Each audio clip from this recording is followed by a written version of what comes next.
ভারতে ব্রিটিশ জঙ্গিরা নতুন করে সক্রিয় হয়েছে। সাম্প্রদায়িক দাঙ্গা বাঁধিয়ে দিতে ব্রিটিশ জঙ্গিরা ভারতে নতুন করে সক্রিয় হয়েছে।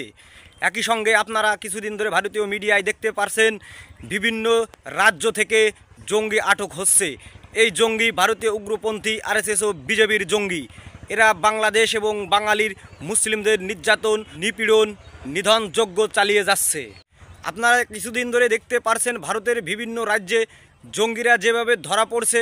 প্রত্যেকটা জঙ্গি বাংলাদেশে বলে চালিয়ে দেওয়ার চেষ্টা করছে ভারতীয় উগ্রপন্থী মিডিয়া এবং রাজনৈতিক দলেরা। শুভেন্দু অধিকারী কিছুদিন আগে তিনি নিজে বলেছেন ভারতের জঙ্গিদের আঁকড়ায় পরিণত হয়েছে। বর্তমান সরকার জঙ্গিদের সরকার। তবে তিনি সেই সরকার বলতে পশ্চিমবঙ্গকে বুঝিয়েছেন। তাহলে কি পশ্চিমবঙ্গ ভারতের বাইরে? সরকার বলতে তো ভারতের নরেন্দ্র মোদী সরকার ছাড়া ভারতে আর দ্বিতীয় কোনো সরকার নেই।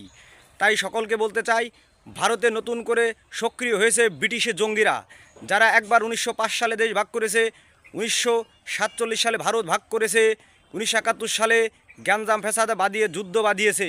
ভারতীয় জঙ্গিরা বাংলাদেশকে আক্রান্ত করতে চায়, তারা বাঙালি মুসলিমদের আক্রান্ত করতে চায়। এই জঙ্গিদের মূল উদ্দেশ্যই ভারতকে নাজায়েজ সুবিধা দিয়ে বাংলাদেশের বিরুদ্ধে এবং বাঙালিদের বিরুদ্ধে মানুষকে খেপিয়ে তোলা।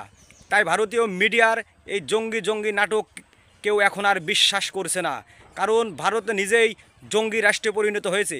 প্রতিটা দিন ভারতের বিভিন্ন রাজ্যে ব্রিটিশ জঙ্গিরা ধরা পড়ছে। এরা দেশ বিরোধী, বাঙালি বিরোধী, বাংলাদেশ বিরোধী। এরা বিভিন্ন জায়গা নাশকতা করে সাম্প্রদায়িক দাঙ্গা বাঁধিয়ে তারা বিজেপিকে এবং আরএসএসকে নাজায়েজ ফায়দা দেওয়ার চেষ্টা করছে। কিছুদিন আগে বেলডাঙ্গায় সাম্প্রদায়িক দাঙ্গার মেন কালপিট কার্তিক মহারাজ ও শুভেন্দু অধিকারী তার প্রথম চামচা ধরা পড়েছে এবং স্বীকার করেছে এই বেলডাঙ্গার সাথে জড়িত কার্তিক মহারাজ ও শুভেন্দু অধিকারী। তাই বাঙালি জাতিকে বলবো, এই ভারতের জঙ্গি নাটক থেকে দূরে থাকবেন এবং ভারতের আগ্রাসনের বিরুদ্ধে রুখে দাঁড়াবেন। সবাইকে ধন্যবাদ জানিয়ে শেষ করছি। আল্লাহ হাফেজ।